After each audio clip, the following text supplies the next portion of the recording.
네, 안녕하세요. 박영식입니다. 오늘 사실은 2시에 국회에서 작은 행사가 있습니다. 그 대한민국 새로 고침이라는 이름으로 행사를 하기 때문에 오늘 오전 라이브는 못했지만 그 15분짜리 발제를 하긴 하는데 그게 너무 시간이 부족해가지고요. 이제 확장판으로 동영상은 좀 올려드려야 될 것 같아서 일단은 이렇게 좀 뭐랄까 여러분들한테 제가 준비한 내용을 체계적으로 설명할 수 있는 시간이 좀 따로 필요하다는 생각이 들어서 오늘 행사 끝난 이후에 아마 이 동영상은 올라갈 것 같긴 하거든요. 그래서 못 오시는 분들을 위해서 제 발제 내용은 이 영상으로 대체하는 게 뭐 좋을 것 같습니다. 일단 제목은 시민을 위한 언론 개혁은 줄탁동시가 돼야 된다. 이제 이런 제목으로 제가 일단 만들어 놨거든요.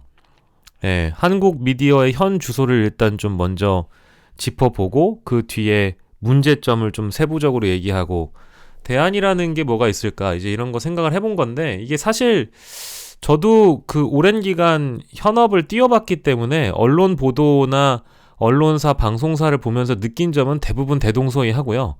어떻게 하면 바뀔 수 있을까? 좀 더 강경한 대책은 필요하다.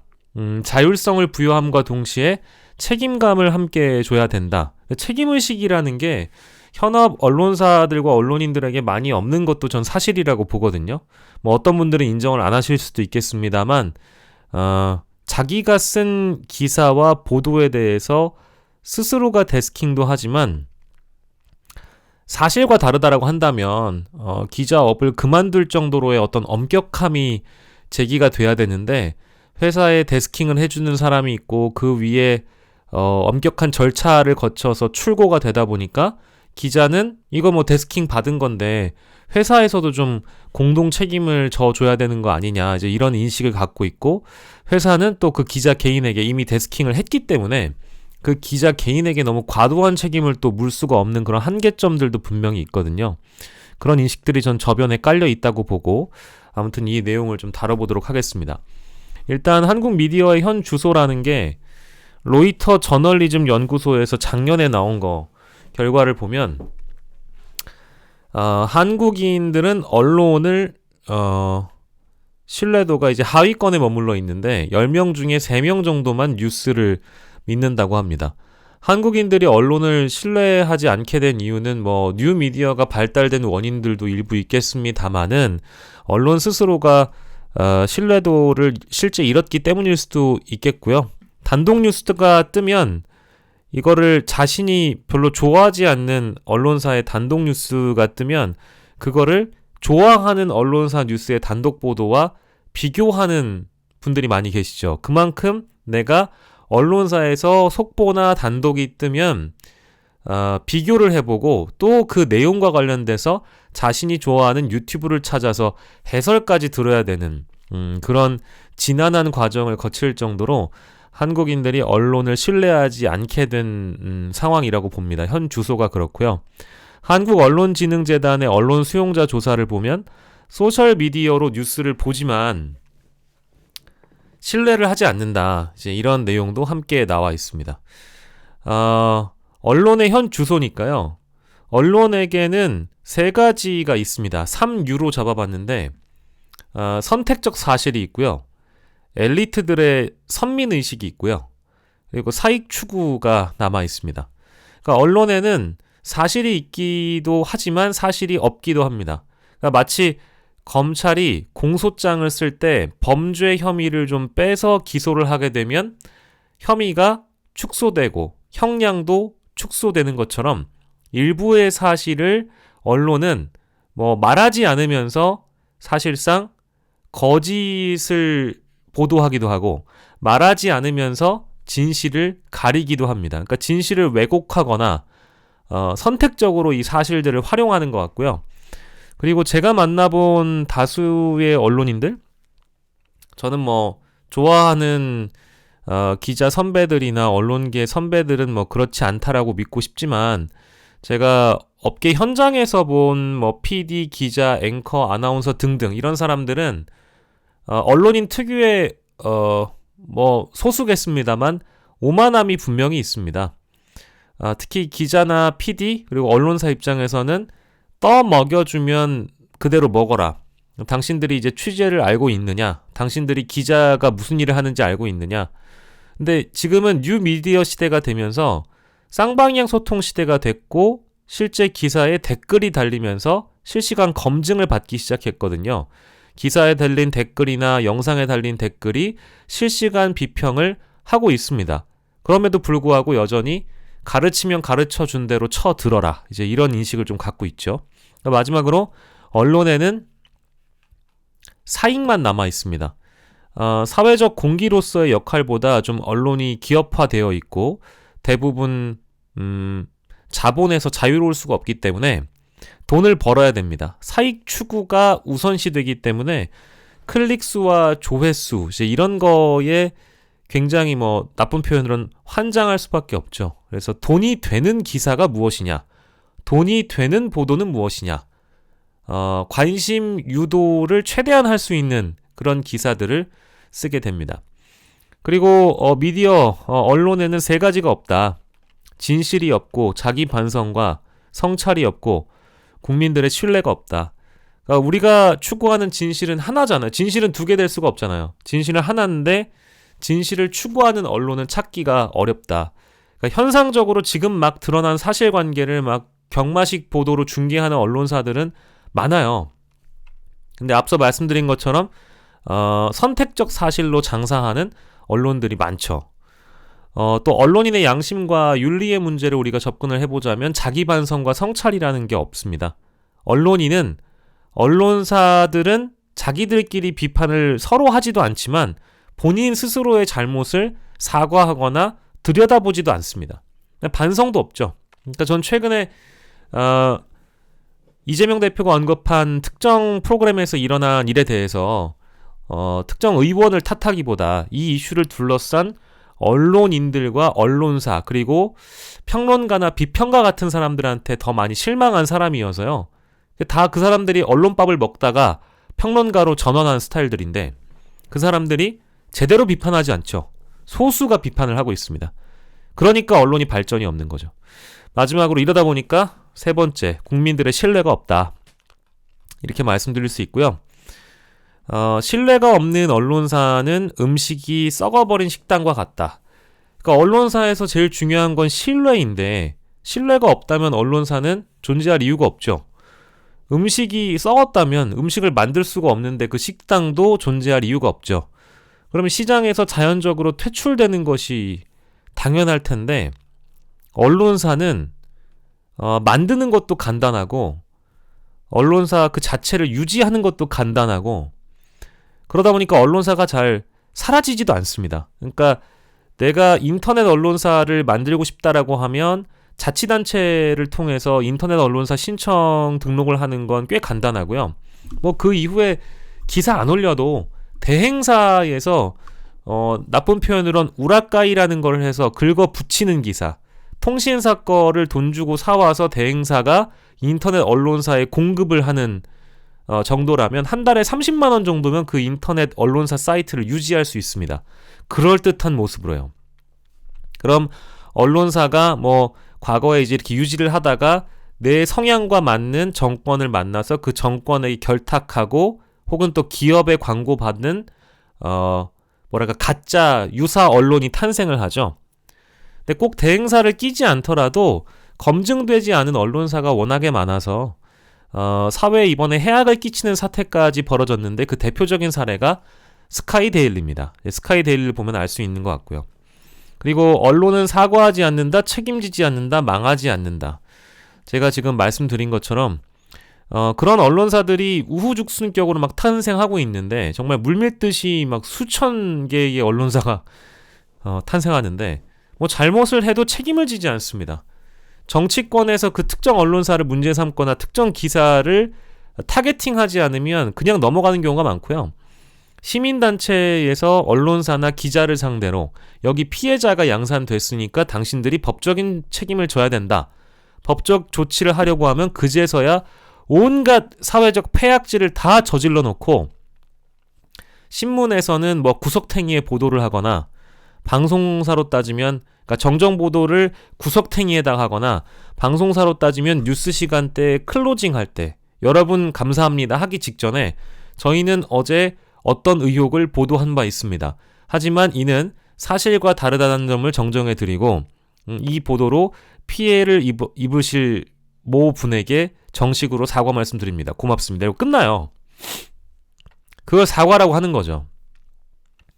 그리고 사과로 안 되면 책임을 져야 되는데 그 수위가 굉장히 약합니다.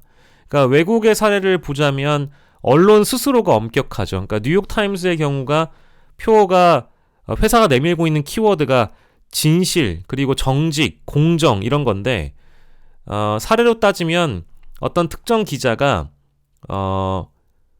누군가의 말을 인용해 오는 경우가 있잖아요. 박영식 교수가 자신의 저서에서 이렇게 썼다라는 거를 확실하게 코멘트를 딱 따서 있는 그대로 써야 되는데 기자의 기억에 오류가 있었던지 아니면 자신이 쓰고 싶어하는 기사나 사설에 논조가 있다 보니까 거기 논조에 뒷받침하는 인용 문구를 집어넣는 과정에서 박영식 교수의 저서를 몇 글자가 틀렸다고 전 들었거든요. 몇 글자가 틀렸는데 이 해당 기사를 쓴 필진이 굉장히 유명하고 굉장히 역사 깊은 언론인이라고 하거든요. 근데 이런 언론인들도 실제 해직됩니다. 그런 작은 실수나 오류마저도 용납을 하지 않는 거죠. 그래서 외국 사례를 보면 기자들이 tolerate라는 표현을 많이 쓰는데 스스로 못 참는 거예요. 우리 스스로 누군가를 겨냥하고 기사 쓰고 견제하고 비판하는데 진실돼야 되고 그리고 항상 정직해야 되고 공정해야 된다. 여기에 입각해서 기사를 쓰면서 작은 오류가 났을 때 언론사 스스로가 그 기자에게 해직을 요구해도 그걸 받아들일 수 있는 기자다움, 언론인의 자세 이게 필요한데 우리 언론사는 그렇지 않은 것 같아요. 예, 우리 언론사는 그렇지가 않는 것 같고 그러다 보니까 아무 조치를 안 해서 결국 형사처벌을 요구를 하게 되거나 법정으로 가게 되죠. 근데 그걸로는 좀 부족하다 보니까 이제 징벌적 손해배상 뒤에 얘기를 하겠습니다만 그런 요구들이 많아졌습니다. 저는 징벌적 손해배상이 매우 필요하다고 보고요. 그래서 이게 어떤 문제점을 낳느냐? 유튜브 하나를 만들려고 하더라도 가짜 뉴스를 막 뿌려가지고 돈을 벌어야 되는데 책임에서 좀 자유롭기 위해서 우리는 정당하고 합리적인 의혹을 제기한다라는 명분이 필요한 거죠. 그러니까 이제 방어막이 필요하다 보니까 유튜브 하나를 하려고 하더라도 인터넷 언론사를 만들고 거기에서 유튜브를 운영하는 경우가 많아요. 그러면 법적으로 경감받거나 보호받을 수 있거든요. 그러니까 실제 언론을 상대로 해서 손해배상 소송을 하면 내가 피해자인데 원고가 이길 확률은 40%가 채 안 되고요. 그나마 이긴 경우에도 절반 정도는 500만 원 이하를 선고한 것으로 통계가 그렇습니다. 확인이 되고 있기 때문에 그러니까 손해배상의 액수 자체가 실질적으로 현실화되고 있지도 않고요. 너무 약한 수준이다 보니까 보도를 하는 사람 입장에서는 그 적은 손해배상을 물어주고라도 나는 나의 보도를 하겠다, 관철하겠다 이런 의도가 너무 짙고 반면에 피해를 보는 사람 입장에서는 배상받을 수 있는 액수가 터무니없이 적기 때문에 억울하고 하나마나 시간 낭비고 이거 해봤자 되겠느냐 이제 이런 생각이 들죠. 그리고 앞서 나왔지만 언론은 잘 망하지도 않습니다. 예, 망하지 않아요. 정부에서 지원되는 예산이 있을 뿐만 아니라 언론사 자체는 그게 인터넷 언론이든 케이블이든 지상파든 기업들이 인수하려고 눈독 들이는 경우가 많아요. 어떤 형태로든 한 10년 정도 된 인터넷 언론사가 있으면 그 회사를 자본금이 얼마 안 되다 보니까 인수하는 경우가 많아요. 좀 안 망하죠. 그러니까 언론사가 또 망하면 이거 언론 민주주의가 위축되는 거 아니야? 이런 선입견들을 다들 갖고 계신데 저는 이건 잘못된 관점이라고 봅니다. 망해야 할 언론은 망해야 돼요. 시대에 뒤처질 뿐만 아니라 사회적 해악을 낳는 인터넷 언론사들은 정론질필하지 않을 건 망해야죠. 근데 이거를 자꾸 누군가 살려고 한다든지 아니면 언론사가 망하는 것에 대해서 약간의 자기 경계심이 높은 사람들이 이런 거에 대해서 약간 뭐랄까 비판의 목소리를 내는 경우도 많이 있습니다. 그리고 가짜 뉴스와의 전쟁, 탈진실의 시대, 반지성의 시대다. 아니 심지어 뭐 윤석열이 현직 대통령 이런 얘기를 하고 다니는데 시스템상 그래도 좀 검증 기능이 있는 레거시의 보도들이 있는데 이거를 보지 않고 유튜브를 봐라 라고 한다면 이건 뭡니까? 그야말로 탈진실의 시대이자 반지성의 시대가 되었다. 그리고 가짜뉴스의 시대고요. 진짜 뉴스들이 가짜뉴스에 밀려버리고 가짜뉴스를 검증하는 진짜 뉴스가 또 다른 가짜뉴스에 밀려버립니다. 실제 그런 상황이 된 것 같고요. 그리고 여기 레거시 미디어의 가짜뉴스라고 제가 말씀드렸는데 제 유튜브에서 많이 다뤘던 매일신문의 사례. 그러니까 매일신문은 대구 경북에서 가장 큰 언론사라고 꼽히고 있는데 이번 계엄 사태 이후에 매일신문 일간지와 유튜브를 보면 사실상 극우 유튜버들의 놀이터가 아닌가 싶을 정도로 참 한심한 그런 상황이 된 것 같습니다. 개소리는 어떻게 세상을 지배하는가? 탈진실의 권력. 요 책 이름을 제가 달아나온 것은 이게 영국의 저널리스트인 제임스 볼이라는 사람이 쓴 책인데요. 진실의 더 큰 적은 거짓말보다 개소리다. 이렇게 지적을 하고 있습니다. 그러니까 개소리를 하는 사람들이 자신이 원하는 결과를 얻는데 유리한 발언을 할 뿐이지 팩트 검증은 아무 관심이 없죠.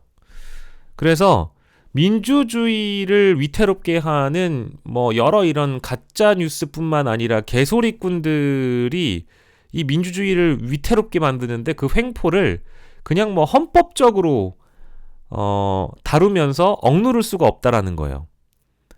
그래서 어떻게 민주주의는 무너지는가라는 책이 있습니다. 그게 이제 스티븐 레비츠키라는 사람이 쓴 책인데 그 책을 보면 그런 내용이 또 나와요.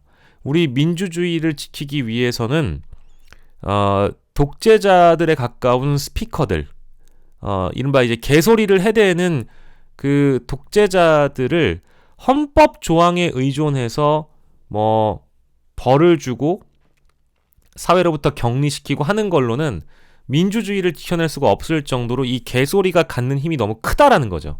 그게 바로 탈진실의 권력이라고 보고 있습니다. 보다 강한 처벌이 필요하다라는 차원에서 제가 제기를 하는 바이고요.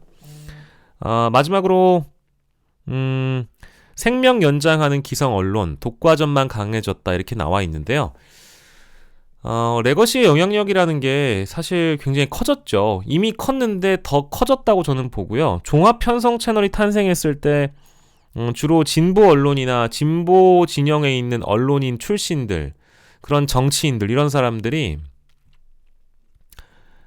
조중동 종편 망할 거라 그랬어요. 근데 저는 그거 말도 안 되는 얘기라고 제가 말씀을 드린 바 있고요. 지금도 여전히 종합편성 채널의 영향력이라는 게 편향성은 크지만 영향력은 적지 않죠. 그리고 여전히 망하길 바라는 분도 계신 것 같은데 그건 앞으로 좀 어려울 것 같다는 생각도 좀 한편을 듭니다. 그러니까 유튜브가 오히려 이들의 독과점을, 그러니까 보수층의 소비를 더 단단하게 만들어줬다라고 저는 봐서 이거를 이제 결국 억누르는 방법은 뭐냐? 뒤에 가서 얘기를 하겠습니다만 방통위가 정해진 원칙과 기준을 그대로 적용해서 지켰다면 TV조선의 재승인이나 채널A의 재승인도 아마 어려웠겠죠. 근데 자꾸 뭔가 정무적 판단을 그게 뭐 진보 정권이든 뭐 보수 정권이든 다 했던 것 같아요.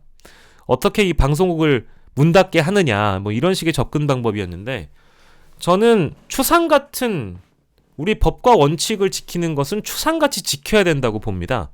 근데 방통위가 자꾸 정무적 판단을 해서 윤석열 탄생에 밑자락을 깔아줬다고 좀 보고 있죠. 그래서 다만 다행인 것은 이 시민 저널리즘이 보다 좀 폭넓게 형성되어 있습니다. 그게 유튜브가 좀 도움을 준 것 같고요. 그러다 보니까 각자가 갖고 있는 미디어 비평의 역할이 더 쉬워졌고 용이해졌고 그런 분들이 많아져서요. 누구나 자유롭게 과거에 비해서는 뭐 시민단체가 조선일보 앞에서 플랜카드 들고 물러나라고 막 이렇게 조선일보 폐간하라고 외쳐야 됐던 시절이 있었던가 하면 지금은 그럴 필요가 없죠. 조선에서 어떤 보도가 나오면 그냥 내가 유튜브 켜고 이 보도는 쓰레기라고 이제 지적을 할 수 있는 시민들 각자의 권리가 생긴 거죠. 그걸 시민 저널리즘이라고 불러야 될 텐데 보다 폭넓게 형성되고 미디어 비평 기능은 더 커졌다. 시간이 가면 갈수록 저는 아마 조선중앙동아의 논조도 시민들의 눈치를 볼 수밖에 없을 것이다. 언제까지고 세상을 주도하고 리드할 수 있는 그 과거의 영광은 이미 지나갔다고 저는 보거든요. 다만 영향력 차원에서는 보수 쪽에 보수적 시민들에게는 여전히 영향이 있다라고 보고요. 마지막으로 언론의 자유 보장입니다. 동일한 무게로 언론의 책임을 물어야 된다. 이건 뭐 너무 중요한 얘기인데요. 그러니까 징벌적 손해배상제를 도입하는 것. 국회에서 언론중재법이 2021년부터 거의 뭐 그때도 뭐 열린민주당이나 이런 분들이 주도적으로 언론 개혁해야 된다고 자유 못지않게 책임을 크게 물어야 된다라고 접근했던 것도 사실인데요. 글쎄요. 2025년에도 지금 어떻게 진행될 것인지 민주당의 역할을 좀 기다려봐야 될 것 같습니다. 이게 가장 최근 기사를 찾아보니까 정청래 민주당 의원이 2024년 5월 31일?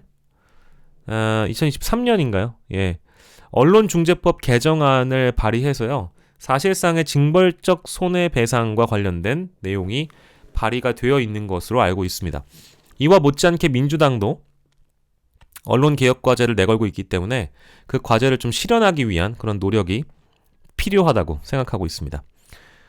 미디어의 문제점들을 좀 세부적으로 보면 출입처 제도와 기자단의 벽이라고 나와 있습니다. 그러니까 노무현 정부 때 공격적으로 거론이 됐던 출입처 제도와 기자단의 문제 여전히 폐쇄성을 좀 갖고 있다라고 보고요. 여기 안에서 이루어지는 정보 독점권이나 공간의 폐쇄성 또 언론 보도의 획일화 이런 문제를 여전히 양산하고 있기 때문에 이걸 패거리 저널리즘이라고 부르고 있습니다. 제 실제로 본 내용입니다만 재판을 가보거나 공판 이런 걸 가보면 재판장이 쓰는 말이 어렵잖아요. 그리고 검찰이 이 재판 과정에서 예를 들면 피의자 쪽을 피고 쪽을 공격하는 그런 강한 워딩들이 나왔을 때 기사들이 주로 그런 워딩들을 따서 많이 보도가 되곤 하는데 법조 기자들끼리 서로 모여서 얘기하는 거를 바로 그 재판정 앞에서 그 재판이 끝나고 나서 제가 들었거든요. 다수의 뭐 아주 10여 명이 모여가지고 그런 기사들에 대해서 논의를 하는데 타사 이제 경험이 오래된 법조 기자를 아주 오래 해본 타사 기자 선배가 다른 언론사 기자들 후배들에게 이건 이런 거다라고 얘기를 해주면 A는 B 같고 B는 C 같다. 그래서 앞으로 검찰이 정경심에 대해서 이제 이런 전략으로 나올 거다.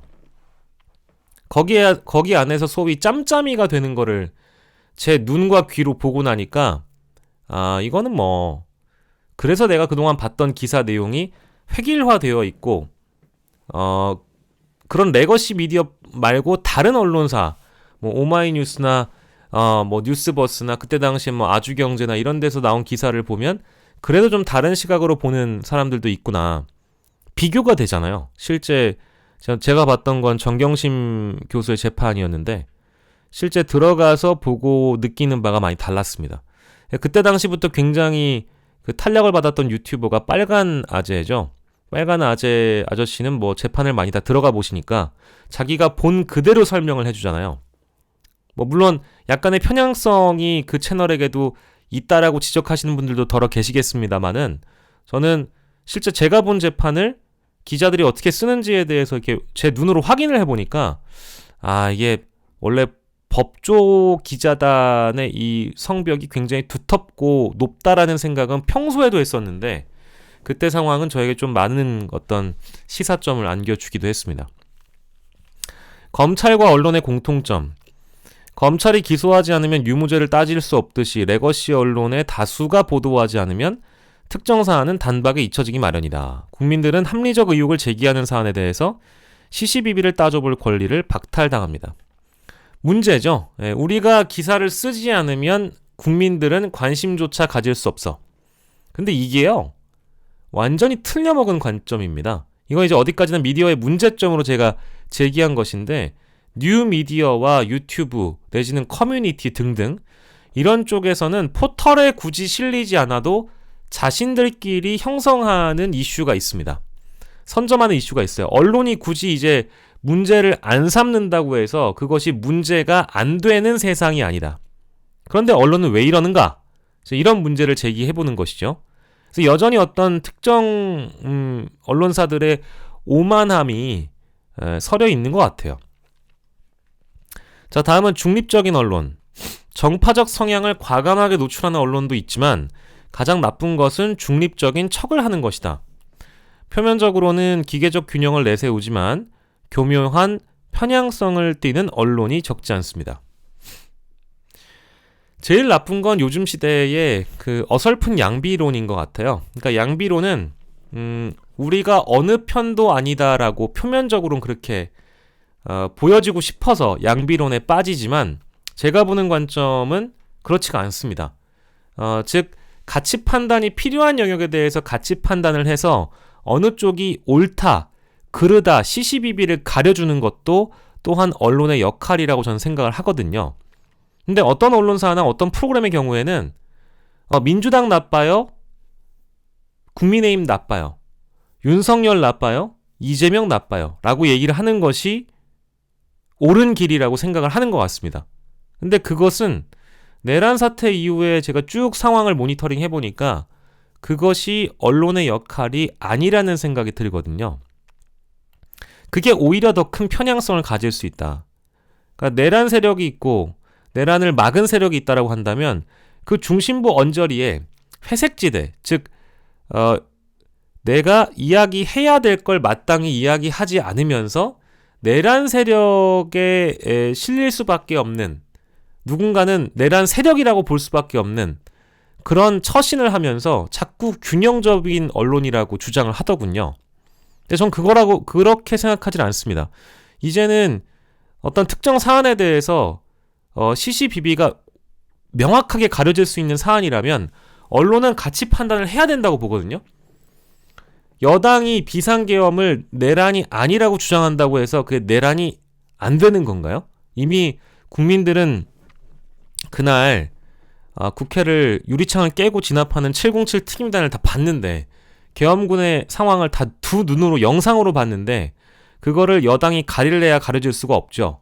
그러면 사실 정도를 걷는 언론이라면, 정직한 언론이고 공정한 언론이고 진실을 말하는 언론이라고 한다면 당연히 이건 민주당에 편향된 언론이 아니라 이것은 여당이 왜 대통령 탄핵을 반대하려고 하는지, 그리고 왜 비상계엄을 정당성을 자꾸 주장을 할 때 왜 그거에 대해서 불편한 질문을 하지 않는지에 대한 비판을 하고 있는 것이죠.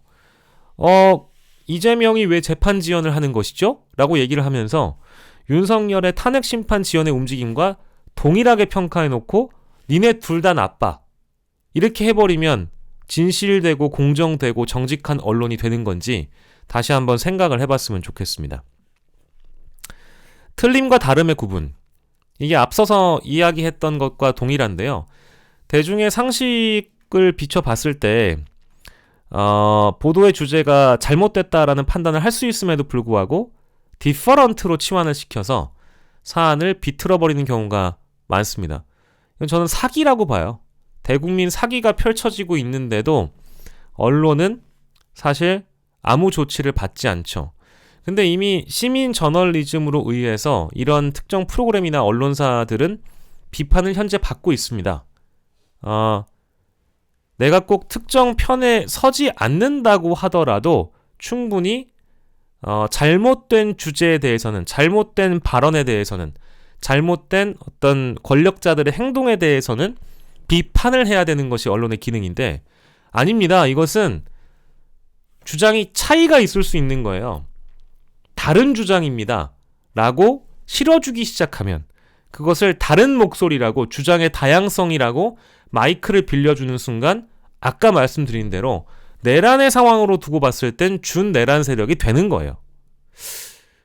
제가 초반에 언급했던 매일신문의 경우가 극우 유튜버들의 단독 인터뷰를 지면에 실어주거나 유튜브의 한 파트를 마련해서 전환기를 인터뷰하고 무슨 그라운드 C라는 유튜버를 인터뷰하고 뭐 신의 한수 신혜식 씨를 인터뷰하고 이런 식으로 간다라는 것이 언론의 본 기능은 결코 아니다.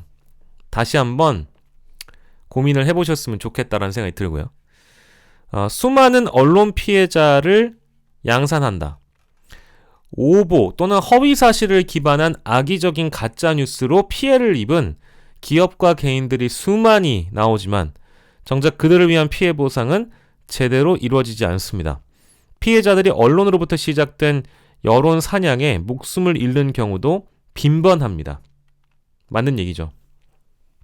그래서 이 수많은 언론 피해자들의 사례를 잊지 않고 계속해서 체크하는 것이 전 중요하다고 봐요. 아마 언론으로부터의 희생양, 언론으로부터의 피해자들의 사례들이 이제 시민 모니터링하는 시민 단체들이 많이 부각을 하고 있는 걸로 알고 있는데, 저는 언론사마다 정정 보도를 작게 내는 것 그 이상으로 이런 피해자를 만든 사례에 대해서 솔직하게 고백할 수 있는 코너 마련은 필요하다고 생각합니다. 물론 안 하겠지만, 그게 아니면 타사 언론사라도 이 언론으로부터 어마어마한 피해를 받았음에도 불구하고 그것이 구제되지 않고 있는, 어떠한 피해 회복도 받지 못하고 있는 피해자들에 대해서 릴레이 인터뷰라도 좀 해주는 언론사가 있었으면 좋겠다는 생각이 들 정도고, 이게 만약에 이루어지지 않는다면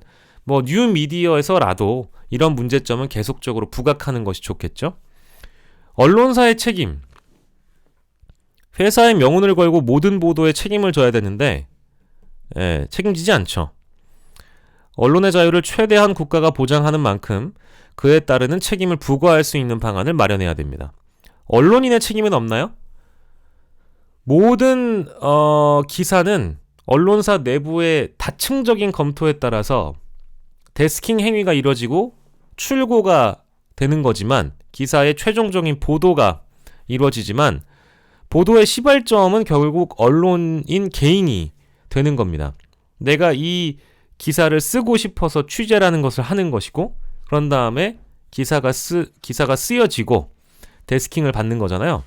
그러면 나는 내 이 기사에 어떠한 가치를 담기 위해서 사실을 기반으로 진실에 접근하고 있는가?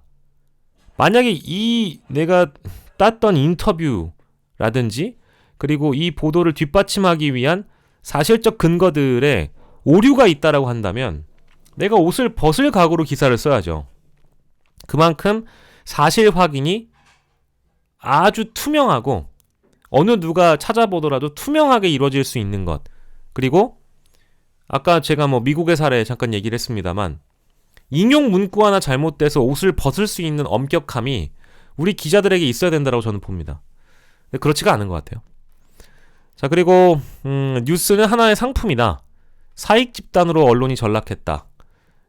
돈이 되는 뉴스를 따진다는 것이고요. 자본에 종속된 언론. 여전히 언론은 광고 효과와 관계없이 정부로부터 재벌로부터 광고를 할당을 받고 있습니다. 정부의 눈치를 봐야 되고요. 동시에 기업의 눈치도 봐야 됩니다. 유튜브 시대가 되면서 이제 뉴미디어 자본주의가 또 다른 부작용을 낳고 있다. 이른바 인터넷 언론사들이나 레거시 미디어들이 유튜브를 플랫폼으로 수익을 올리고 있는데, 그 수익을 올리는 과정에서 소위 어그로꾼들이나 하는 어그로 유튜버들이나 하는 관심 유도법을 차용해서 레거시 미디어가 유튜브에 너무 유튜브 자체를 수익화 모델로 삼으면서 너무 기업화된 언론사가 되는 거 아닌가, 이런 지적도 동일하게 좀 해봤습니다. 언론개혁을 위한 방안은 그래서 앞에서 보신 것처럼 굉장히 단순한데요. 첫 번째가 기자실을 개방하고 시대적 흐름을 따라가는 것입니다. 이 기자실을 개방을 한다라는 것은 결국 기자단을 해체에 준하는 행위를 해야 된다라고 저는 보는데, 왜냐하면 이미 우리 국가라는 것은, 우리 지금 2025년은 초연결 사회잖아요. 그러니까 네트워크로도 연결돼 있고 그 집단 지성이 융합되어 있는 상황이기 때문에 우리가 언제 어디라도 모든 정보에 대한 투명성이 중요해진 시절이고 정부가 공개하는 정보들은 대부분 공보 활동을 통해서 게시판에 올라가거나 공지가 되곤 합니다. 근데 기자단이 보통 브리핑 이전에 자료를 먼저 받거나 정보 접근성을 먼저 갖게 되는데 그리고 그 브리핑 이후에 아까 제가 법조 기자들을 약간 문제를 삼았습니다만 자신들끼리 짬짬이해서 저널리즘을 획일화시킨다라든지 이런 문제점이 있기 때문에 기자실을 굳이 계속 운영할 필요가 있겠는가? 이런 문제의식이 저한테는 좀 뭐 있고요.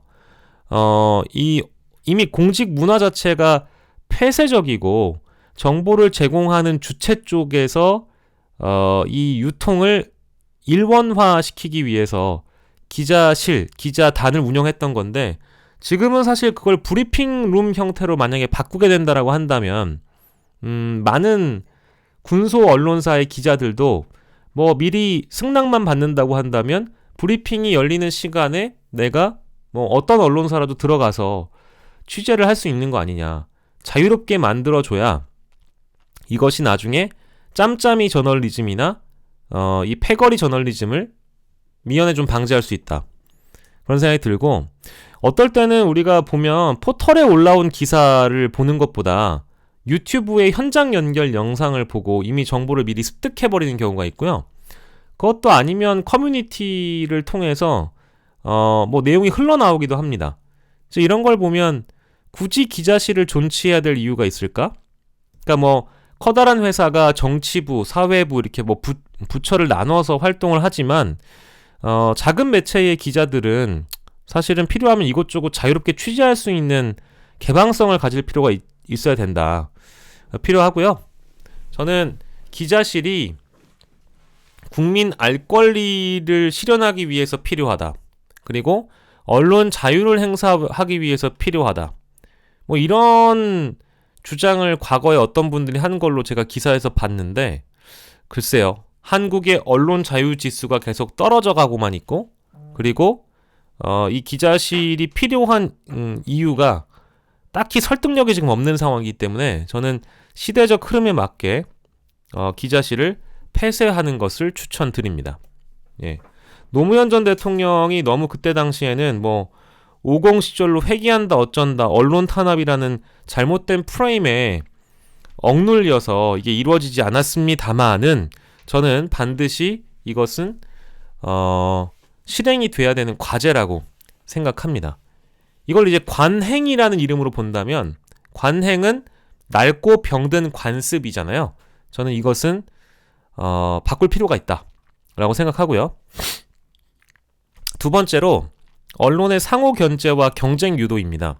가장 오늘 강조를 많이 하고 싶은 부분이기도 한데 그러니까 언론사는 타 언론사에 대해서 제대로 비판을 하지 않습니다. 그러니까 언론인은 타 언론인에 대해서도 비판을 하지 않고요. 우리가 힙합 씬을 보면 디스전이라는 게 있잖아요. 그래서 서로 욕하면서 힙합 씬이 성장합니다.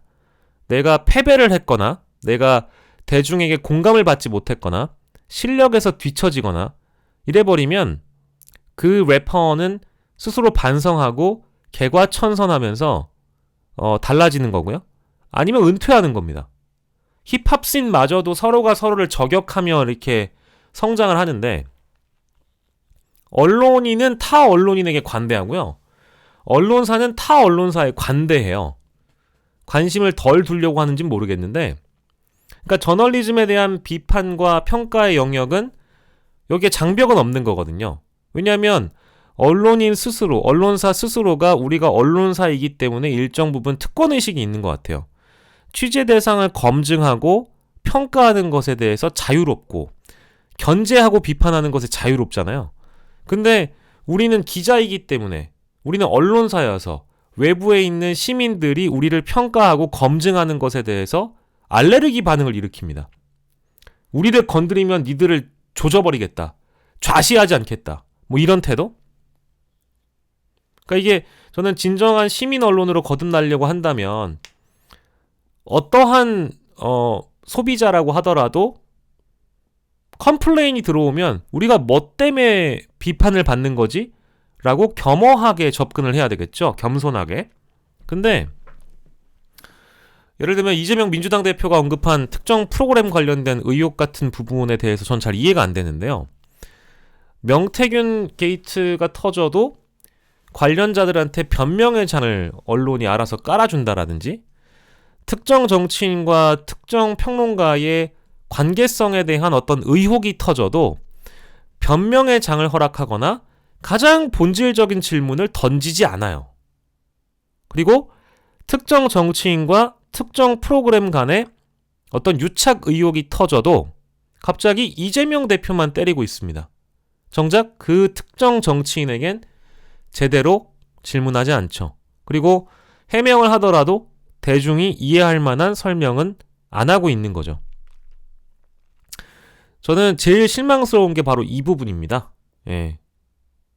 그래서 이미 언론인의 선배 자격으로 오랜 기간 취재 활동을 하시다가 비평가, 논평가, 평론가로 활동하시는 여러 스피커들이 이거에 대해서 비판하지 않아요.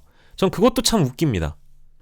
그래서 이게 다 서로가 서로를 검증하고 비판하는 것에 대해서 선을 넘지 않는 암묵적인 룰 같은 게 있을 수 있거든요. 그러다 보니까 이 언론에 대한 발전이 없다. 그런 생각이 들고요.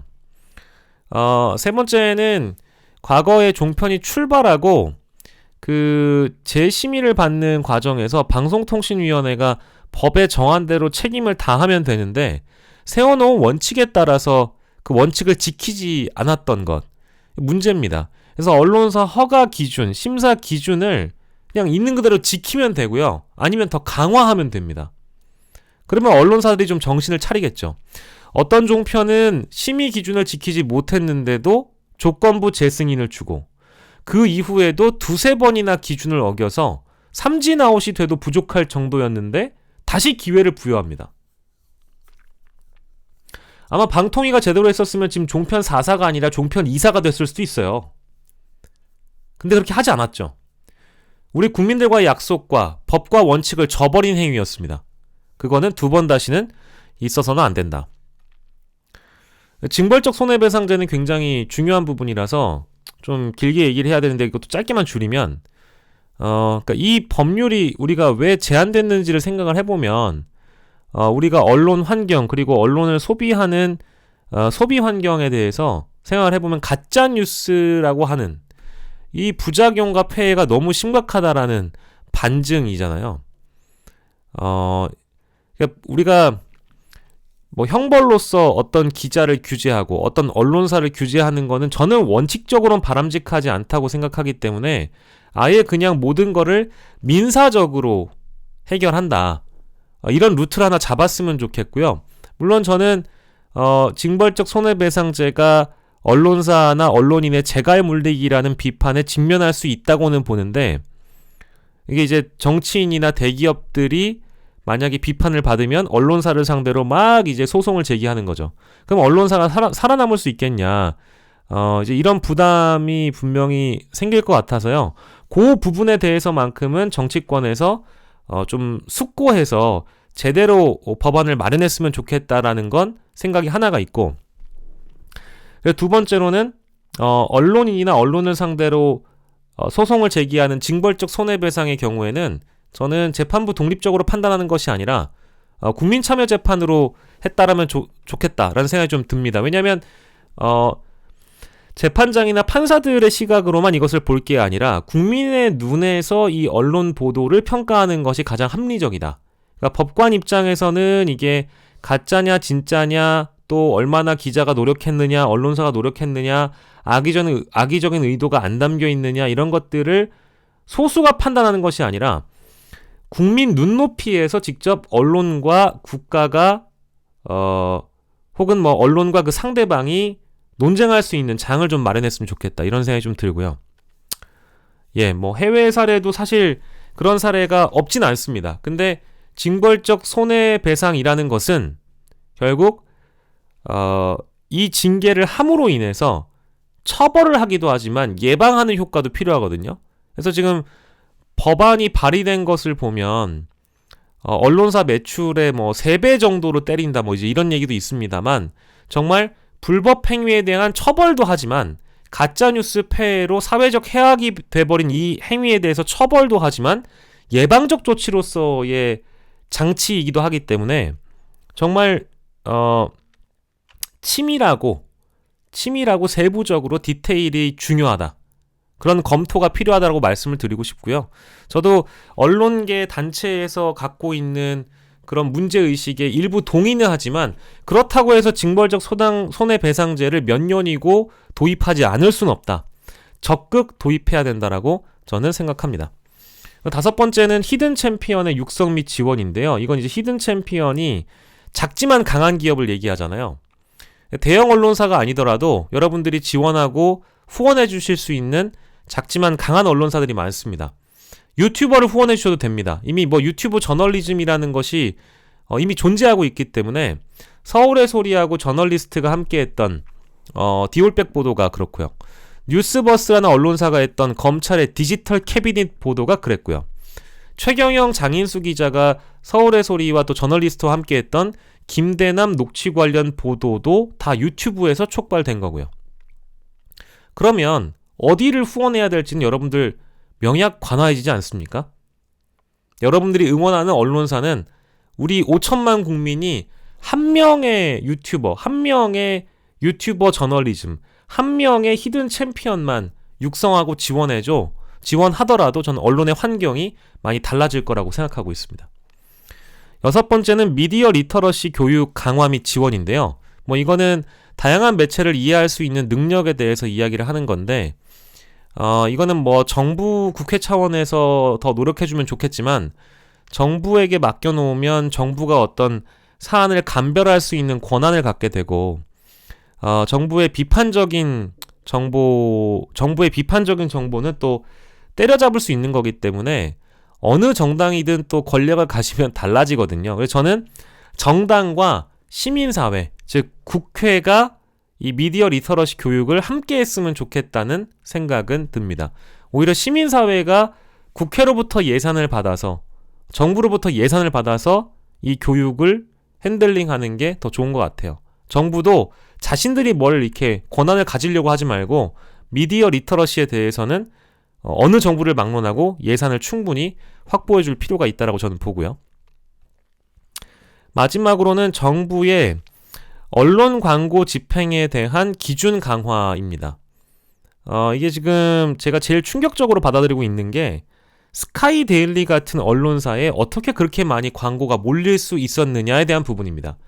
이건 정부의 뒷배가 없었다면 불가능한 일인데 스카이 데일리의 정부 광고 수주 건수가 2.4배나 늘어났다. 윤석열 취임 이후에 그랬다. 심지어 조중동 문화일보보다 이 정부 광고 수주 증가세가 가파르다. 게다가 스카이데일리의 정부 광고뿐만 아니라 기업 광고들도 많이 들어가 있었던 걸로 제 눈으로 확인을 했거든요. 그러니까 언론 광고 집행에 대해서 정부가 어떠한 기준으로 어떤 언론사를 집행하고 있는가, 그거는 좀 투명해졌으면 좋겠다는 생각이 좀 듭니다. 그리고 어제 산자위가 있었는데 산업통상자원부, 한국전력공사, 한국수력원자력 이쪽 10개 기관의 광고 집행 내역을 보니까요. KBS 9건, SBS 13건, YTN 연합뉴스TV 14건, TV조선 10건, JTBC 12건, 채널A 12건, MBC 0건. 이런 거는 글쎄요. 이거는 눈치조차 안 보는 행위라고 보는데 MBC한테 무조건 광고 줘라 이게 아닙니다. 이게 아니고 KBS, SBS 뭐 이런 언론사들에게 이렇게 나눠주는 광고들의 기준은 뭐냐? 기준은 뭐냐? 광고 효과에 대한 부분인가요? 그리고 뭐 정부 차원, 부처별로 시작되는 광고도 있지만 여기 보면 제가 찾아봤던 기사에서는 결국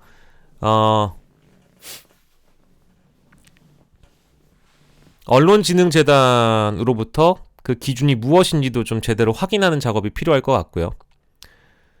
정권마다 자신들에게 우호적인 언론사에 광고를 밀어주는 거, 1차적으로는 이해할 수 있지만 두 번째로는 사실 제일 중요한 건 언론이 얼마나 공정하냐 문제 아니겠어요?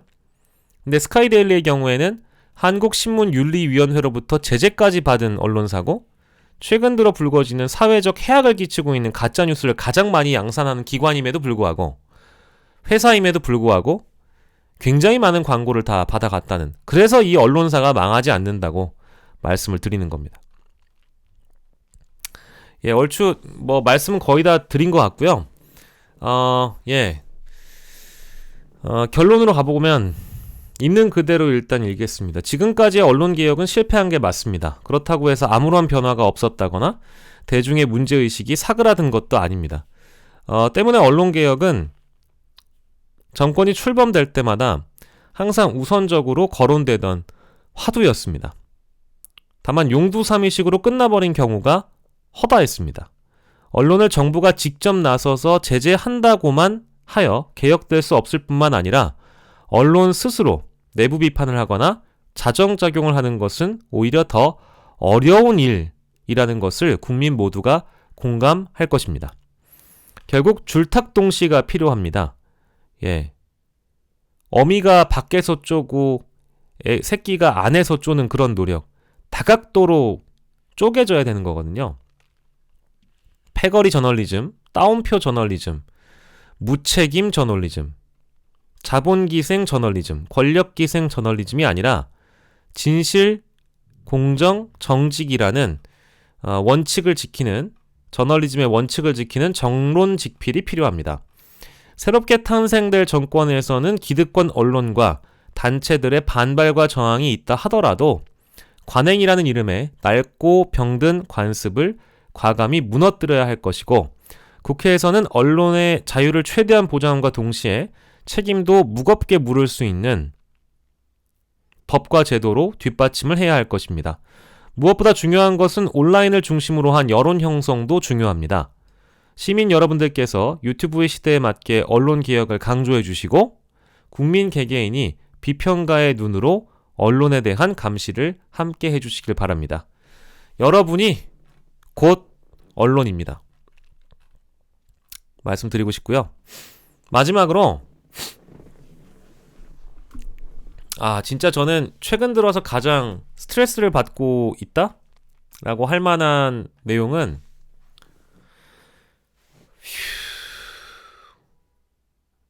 참 뭐랄까, 한 걸음도 나아가지 못하고 있다라는 생각이 드는 건,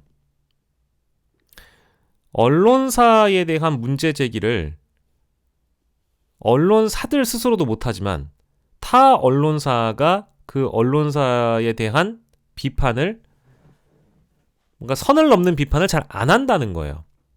자연인의 신분으로 그 언론사와 어떤 이해관계가 없어야만 그 언론사를 비판할 수 있는 게 아니라, 내가 어떤 프로그램을 출연하고 있지만 그 프로그램과 가깝지만 잘못한 건 잘못했다고 얘기해야 내가 출연하는 언론사도 그 프로그램도 성장할 수 있는 거 아닐까요? 그리고 내가 누군가에게는 굉장히 엄격한 잣대를 들이대고 비판할 수 있는 건 비판한다고 얘기하면서 공정한 저널리즘, 건강한 저널리즘, 우리는 어디에도 치우치지 않는 저널리즘이라고 얘기를 하잖아요. 근데 치우칠 만한 의혹을 제기받았을 때 왜 발끈하고 알레르기 반응을 일으키면서 제대로 된 해명도 못하고 있는지 저는 잘 이해하기가 어렵습니다. 이거는 흔한 일이다, 빈번한 일이다, 이렇게 여겨질 수 있는 건 결코 아닌 것 같아요. 제가 오늘 이 영상을 올리면서 이미 국회 그 토론회는 끝난 상황이겠지만 앞으로도 주시할 사안은 언론사 간의 상호 비판과 견제, 언론인들끼리의 치열한 토론, 이런 것들을 하지 않으면 결코 우리 언론은 한 걸음도 나아갈 수 없습니다. 그 역할을 결국 뉴미디어가 해줘야 될진 모르겠는데, 아시겠지만 뉴미디어라는 곳은, 일개 유튜버라는 곳은 언론 기업이 보호해줄 수도 없고 언론사로서 등록도 되지 않았기 때문에 이런 이야기나 의사표현을 자유롭게 하다가 고소고발의 위기에 놓이기도 합니다. 그러면 우리 스스로 감당해야 돼요. 근데 이런 거를 감당하기 이전에 또 법적으로 겁박을 주기 이전에 스스로 자정 기능을 가지는 것이 제일 좋고 언론계 전체가 자정할 수 있는 토대를 마련함과 동시에 이런 문화가 양산되는 것이 좋습니다. 저는 쉽게 얘기하면 서로 물고 뜯고 싸워라. 힙합 씬도 디스전으로 성장하는 마당에 제발 좀 싸우면 안 돼요? 미디어 비평지나 특정 평론가나 특정 기고하는 저술가들이 신문에 칼럼 같은 거 실어놓고 따갑게 비판을 해야만 그것이 아프게 들리는 겁니까? 저는 잘 이해가 안 됩니다. 저는 결국 이렇게 제안을 받아서 부담스럽지만 제가 뭐라고 언론개혁을 얘기를 하겠어요? 저 같은 일개 소시민이 이 행사에 참석할 수밖에 없었던 이유는 특정한 목적이 있어서가 아닙니다. 저같이 생각하는 사람들이 굉장히 많다라는 거를 좀 알려드리기 위해서 일단 참석을 하게 된 거고요. 저는 앞으로도 언론사 상호 간의 비판, 언론인들끼리의 비판, 논평가와 비평가와 평론가들끼리의 어떤 전쟁, 이런 건 당연히 있어야 된다고 봅니다. 왜 서로 싸워요 부담스럽게, 이게 아니고요. 저널리즘의 원칙은 아까 말씀드린 대로 뉴욕타임스 거를 빌려오자면 진실, 정직, 공정입니다. 그 세 가지의 가치를 지향하는 사람들끼리 싸우고 물어뜯고 성장하기 위해서 성장통을 앓는 거라면 저는 100번이고 1000번이고 싸워야 된다고 봐요. 다만 여러분들이 응원해 주셔야 될 곳은 작은 언론사, 작은 언론인, 작은 언론 시민단체, 작은 유튜버들이 응원과 후원으로 힘을 받고 더 성장할 수 있도록 여러분들이 뒤에서 받쳐주시는 겁니다. 제가 아니고요. 밖에서 활동하고 있는 정말 열심히 그 취재를 하시는 그 기자님들 채널 많잖아요. 제가 좋아하는 장인수 기자나 이명수 기자도 마찬가지고 그런 분들이 더 성장할 수 있게끔 여러분들이 많이 도와주셨으면 좋겠습니다. 이상 여기서 마치고요. 저는 아마도 내일 일요일에 어쩌다 라이브로 여러분들을 찾아뵐 것 같습니다. 끝까지 들어주셔서 고맙습니다. 감사합니다.